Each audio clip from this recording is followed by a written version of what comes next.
Cricket বিশ্বের সবচেয়ে বিতর্কিত নাম ভারত। আইসিসিকে বগলদাবা করে তারা যেভাবে বাড়তি সুবিধা আদায় করে নেয়, এর বিরুদ্ধে সরব হচ্ছে ক্রিকেট দুনিয়া। চলতি চ্যাম্পিয়ন্স ট্রফিতে রাজনৈতিক কারণে তারা পাকিস্তান সফর করছে না। হাইব্রিড মডেলের টুর্নামেন্ট তারা নিজেদের সব ম্যাচ খেলছে সংযুক্ত আরব আমিরাতের দুবাইয়ে।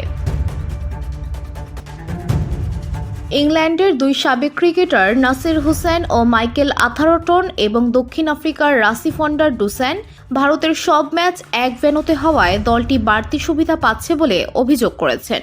সে অভিযোগের জবাব দিতে গিয়ে দম্ভ ভরে ভারতের সাবেক ক্রিকেটার সুনীল গাভাস্কার মনে করিয়ে দিয়েছেন, ভারতের টাকায় ক্রিকেট চলে।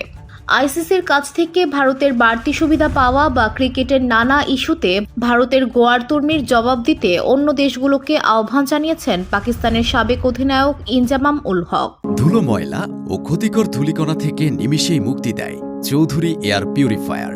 এর শক্তিশালী সাকশন ঘরের কোনায় কোনায় লুকিয়ে থাকা সকল ধুলা টেনে ফিল্টার করে এবং বের করে আনে নির্মল ও স্বাস্থ্যকর হাওয়া।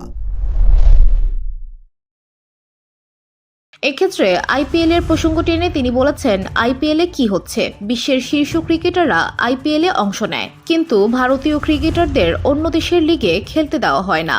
অন্য দেশের বোর্ডগুলোর উচিত আইপিএলে ক্রিকেটার পাঠানো বন্ধ করে দেওয়া। তারা যদি নিজেদের ক্রিকেটারদের না ছাড়ে, অন্য বোর্ডগুলোরও একই অবস্থান নেওয়া উচিত। মূলত ক্রিকেটে ভারতের স্বেচ্ছাচারের বিরুদ্ধে অন্য দেশগুলোকে একাট্টা হওয়ার বার্তা দিতেই এমন মন্তব্য করেছেন পাকিস্তানের এই সাবেক অধিনায়ক। VOD Bangla news desk.